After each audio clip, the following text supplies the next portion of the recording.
Hey guys, accomplished the impossible with an impossible video today. This was a once in a lifetime opportunity that I don't think anybody will ever get again. It was a remarkable opportunity to have. There is an old system out there that was in service from the early 1950s to the late 1970s, I want to say. I think it may have even gone into the 1980s, called Southwestern Bell Long Lines. And the Southwestern Bell Longline system was a network comprised of microwave hops operating off of the 1 gigahertz to 6 gigahertz band, if I remember correctly.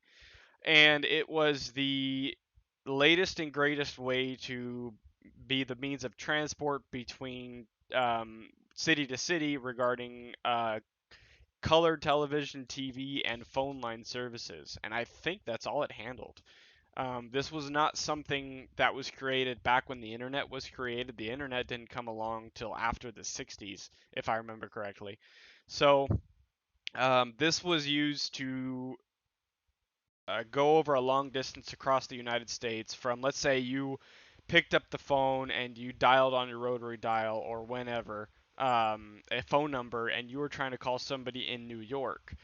Well, everybody thinks that phone line to phone line is just a bunch of copper lines going from one state to another, and that's not the case because you have way too much loss over that. So what they did was they built these microwave network systems, and it was a means of getting information, phone call, and TV video was remarkable from point A to point B across a large span of land, anywhere from 2,400 miles to 3,000 miles, 4,000 miles. The only thing that got in the way of these microwave antennas talking to each other was the curvature of the Earth. So if they were here and you have this one broadcasting a signal out, it will broadcast that signal 40 to 50 miles. The only issue is it actually runs into that curvature of the Earth, and then it'll bounce up into the atmosphere, which is called RF bounce or whatever. There's a whole other technical aspect of that. So that was the issue.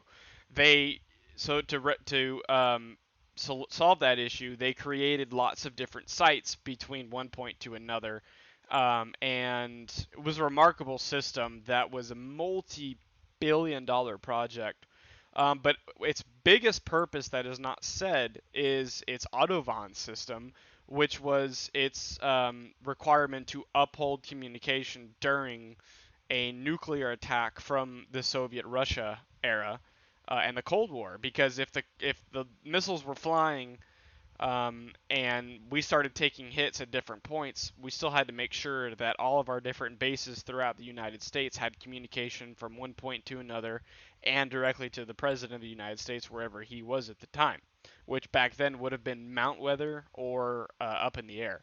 So, um, it was a very critical system. Majority of the sites themselves were not nuclear rated. The only ones that were nuclear rated were the ones that were main hubs carrying critical traffic from point A to point B. And if I remember correctly, when I was doing work for AT&T, there was a guideline in there that these sites had to be built to withstand a nuclear blast from 10 miles away, which is astronomical. Just to give you an example, we actually tried to drill through one of the bunkers to put some power cable and lines into. We were running 6 gauge 8 conductor wiring, or I'm sorry, 6 gauge 6 conductor wiring for some transmitters up on the tower, and we ended up going through 2 bits just trying to get 3/4 of an inch to an inch into it. The outer layer is a 500 psi concrete layer. Behind that has these massive rebar columns, and they can be anywhere from inch to uh, 3/4 of an inch to an inch in diameter. And behind that, or submerged in between all that, is all pea gravel concrete of some sort, which is just bulletproof. Long story short, there was no way to drill through it. It was impossible. So the reason you see a lot of these buildings standing today is because they're just, you can't destroy them. They were built so hard. They were built for such a external force to destroy them that they're just, you can't, they're not gonna. It's not something you can even take a jackhammer. You're gonna be there all day on working on like a 5 foot section.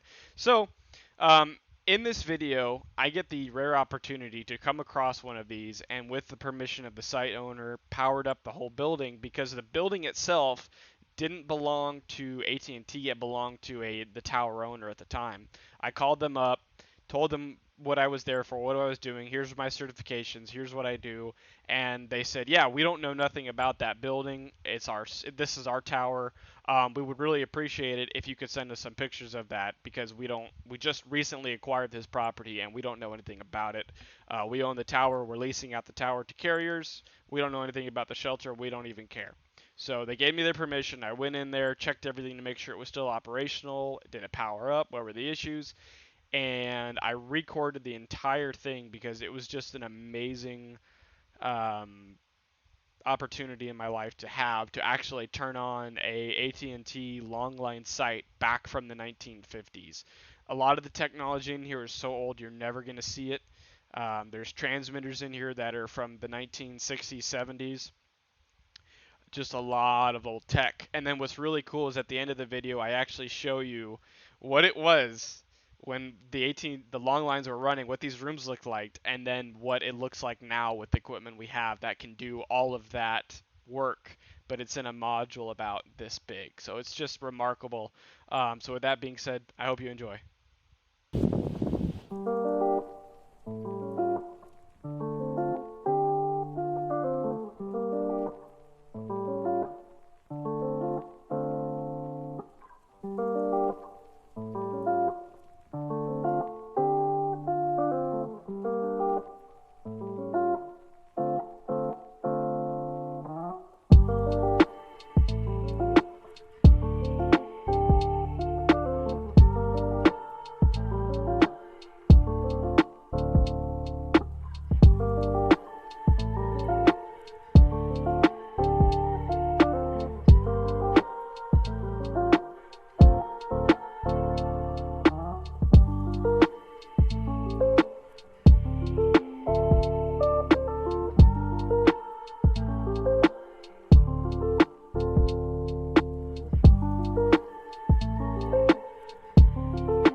welcome to a long line site.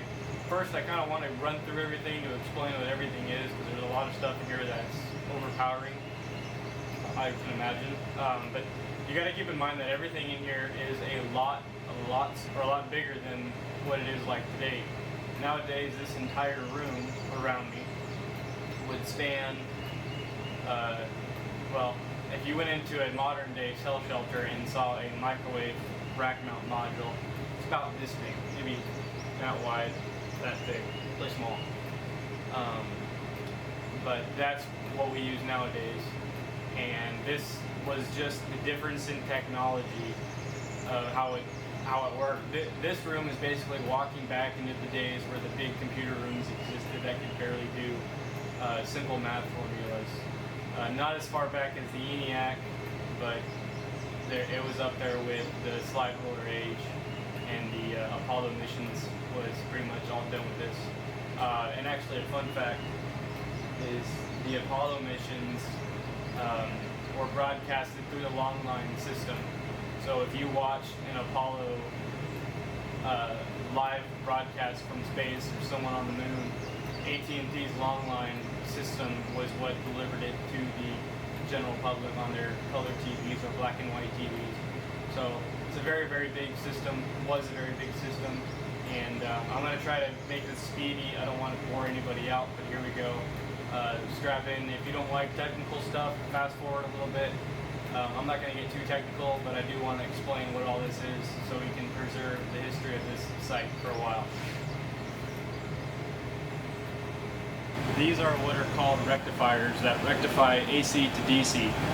These ones are 24 volts, and a lot of systems back to this day still use 24 volts DC. That hasn't changed much. But so currently we only have one on, which is fine. We are going to need all three when we power this side up. But I will definitely go through the startup sequence, like I said, and we'll see how it works. When I start turning everything on, we will actually see this output current rise. Currently it's at 14.8 amps. So it's powering something in here. I think it's powering these rack fans in here. But we will slowly see the output rise with all the different pieces of equipment using it.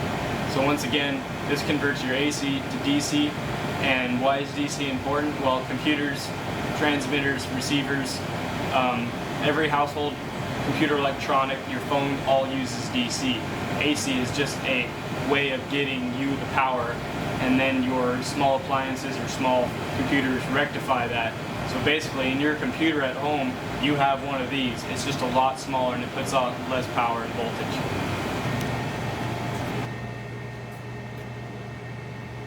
Okay, so behind me are the backup batteries for the microwave site.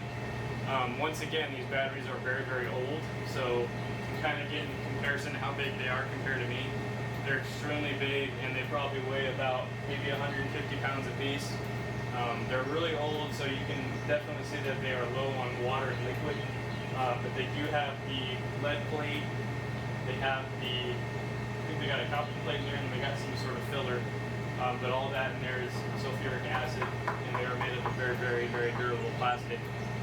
Why are these important? So if your power comes in from the outside, you can't rely on the generator, because the generator has to kick on, has to have time to kick on. So you have to have what's called 100% uninterrupted service.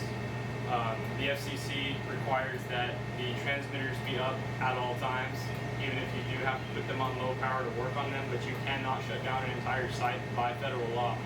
So that's what these batteries were here for. They're here to back up the site if the power went out. And if the power went out, they gave it enough time to kick over the generator. Once the generator turned on, the rectifiers would turn back on and pretty much repower the site. So these were actually the computers that processed all the data from the microwaves antennas. They were very, very low memory processors. This entire rack is a computer. Last time when I could research, it's basically run off of an 8-bit processor, and it can process data at a very rapid rate and retransmit it. So basically the way it would work is we would have our receive come in, our transmission come in from the receiver, and then it would get decoded, checked. The packets would get checked for correction to make sure that there were no dropped packets between the lines. And then once it was re-encoded, it would go back to the transmitter and back out to the next repeater station or microwave hop station. Some of these places had a lot of these because some of them would take the signal and disperse it into the city around it. And that's when you get your microwave frequency to TV and phone line. That's what those other computers kind of did. This one just repeats. So that kind of gives you an idea of just a repeater station has to have racks this big to actually function correctly and decode, recode. Okay, we're now to my left, which is sitting right across from our computer. This is our radio transmitter and receiver. When you have a transmitter and receiver into the same system, it's called a transceiver. But transmit and receive are two different things. An example of transmit, receive, if I'm transmitting a message to somebody, I'm going to be talking to them. If I'm going to be receiving a message, I'm going to be hearing them. So that's pretty much exactly the same way radio frequencies work. So coming from the top down, up here is all of our amplifiers that would amplify the signals coming out or coming in. From the amplifiers, they would go to a what appears to be these were our, it looks like this is all compensation here, and then this would readjust. This was basically controlling the amplifiers, as you can see. This would control the amplifiers to tell it, hey, I need more power. The station down the line needs more power. Put out more power, put less power out. I need to hear better. That's basically what would happen with this line. Going down, we have just more filters, and they're combining and separating the frequencies. And then down the very, very bottom, we have our radios. The radios themselves are what actually transmits the frequency. So sometimes it was in gigahertz, sometimes it was in the upper megahertz. The majority of the time it was in the lower gigahertz, I believe. But in layman's terms, that's pretty much how it works. Okay, so above this radio transceiver, here's our radio transmitter. Here are the waveguide. So one thing I want to get clear is these copper bus bars, they're not actually bus bars, they're hollow. It is not called coax cable, it is called waveguide. There are two completely separate things for those of you who know a little bit about RF. So don't mistake these at coax. They do not have a single resonating element, and we'll go into that later. But basically this is what was used to give the antennas their frequencies. So basically if you were building a water system and you pumped the water up but you needed to pipe it down somewhere, you would use pipe to get the water from point A to point B. So this up here is basically the pipe. And as you can see, it runs all the way over here to the portals, or the entry ports where all the waveguide comes in. And we also have more transmitters, so we got that one there, or transceivers, one there, and then there's that one behind me we just looked at. Okay, so now that we talked about the majority of the simplest delivery system I could explain with this site, now we have to get into how the waveguide worked. Once again, we're not going to go too technical on that. But basically, these are actually air pumps. These are not the air pumps. These are solenoids that would control if the waveguide received air or not. Our air pump is actually, I believe, it's taken out. So somebody actually took it out of the building. But the way it worked is, since our waveguide that goes up to the tower to the antennas is hollow, it was extremely difficult to keep water out. You could put as much rubber on those connections, but you'd still get weathering, storms, wind, all that would blow water in. Humidity was a big factor. In an actual waveguide line, you couldn't have any humidity, you couldn't have any moisture, and you couldn't have any foreign objects, dust, dirt. I mean, there couldn't even be a small speck of dust in there. So what they did to relieve all that is they started pumping air into the lines, and they always kept the lines pressured.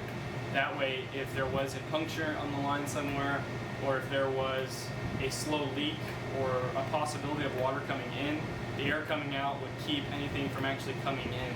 And the pump was designed to hold a pressure for as long as it needed to, which would have been as long as the site was on. So these pumps were always online. They only pumped when the air pressure was getting detected to be low, but all the air coming in was was cleaned, dehumidified, we'll go over that in a second, and then it was thrown into the lines and used as insulation. Okay, so in front of me, or behind me now, is what is called the dehumidifier. This is what actually took the moisture out of the air, filtered it out. It has a small filter on the bottom, but these would fill up with water. When they got to a certain point, an auxiliary pump would kick on and pump the water outside.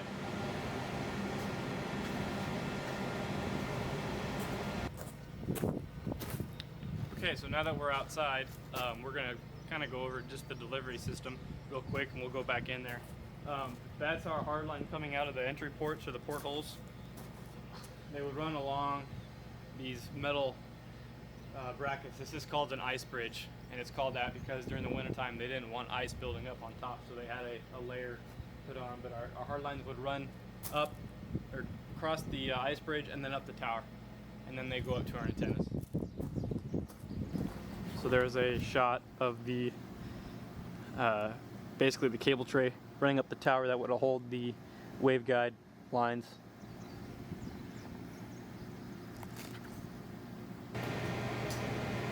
Alright, so we kind of went over how the site would function, and now we're going to go over a startup process to actually turn the sucker on.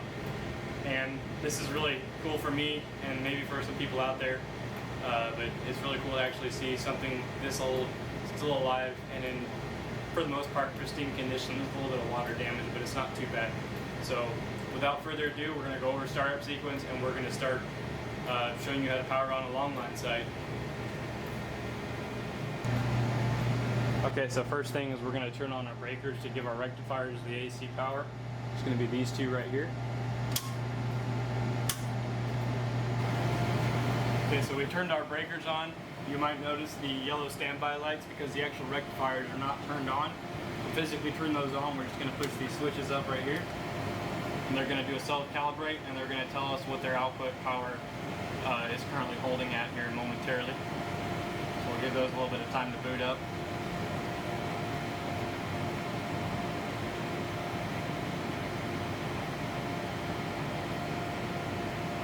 Our ACF light went off, which means that they are being recognized. Now we do have power drawing from them. You can hear the fan start up. No alarms, which is good. So our site in the process of being ready to turn on.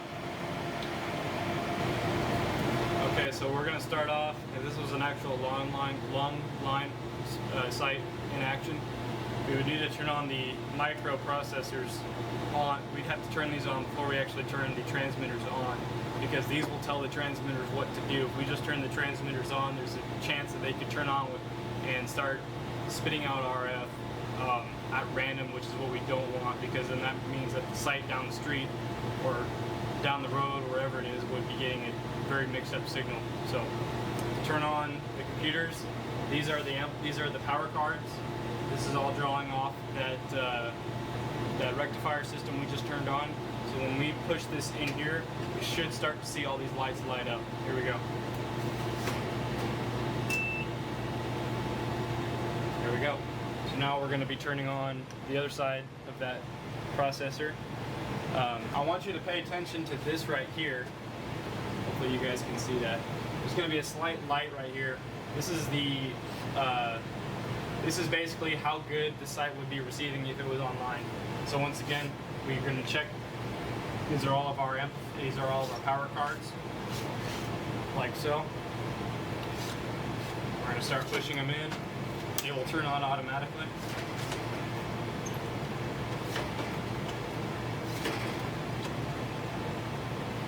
There we go. Now we are starting to see our board come to life. Okay, so we also have these modules on the bottom too. I'm going to go ahead and turn these on. And once again, you will see all the lights turn on.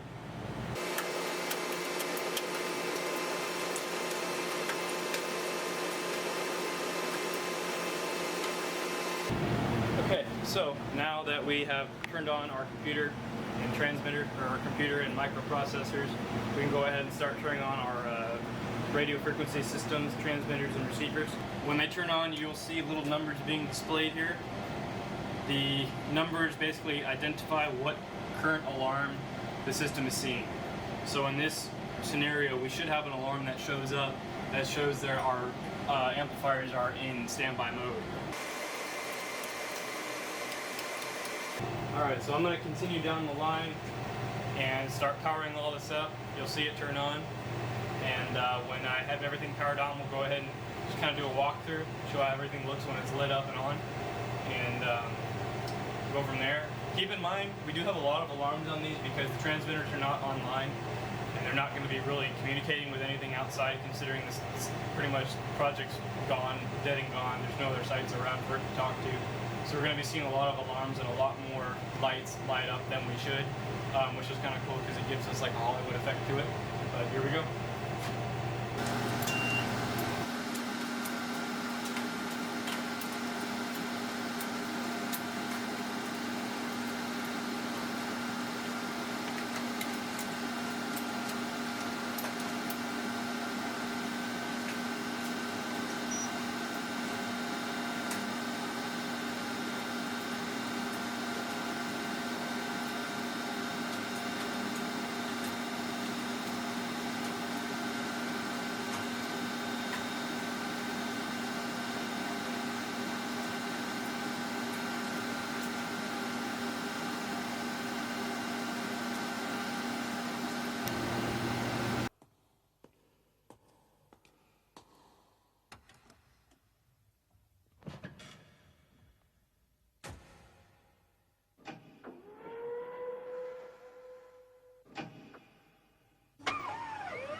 Okay, so that was the inside of a long line shelter with everything powered on, with the exception of the other two transmitter racks. I'm gonna go shut everything off, and we'll do a couple extra things around here that I found that are really cool. So without further ado, let's shut it all down.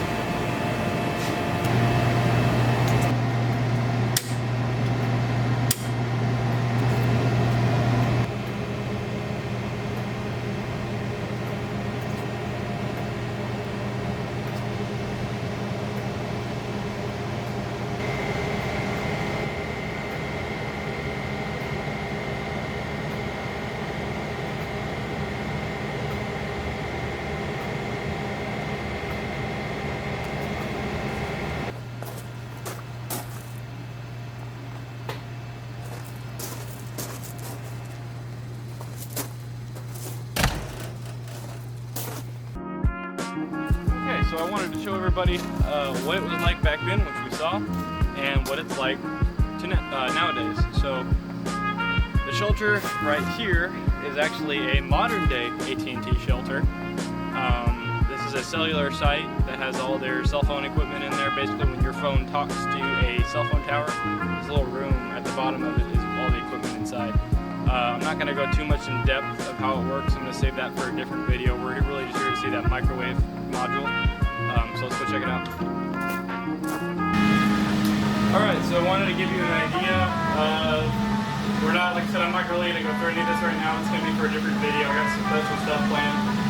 But I want to give you an idea of how new it looks compared to the other shelter. This shelter looks, I mean, it pretty much is brand new. So this is just all the equipment that we work with, we use all the time, and this is what you pretty much go through, and how your phone talks to a tower, all the different pieces of equipment it uses. But we'll save the explanations for a different video.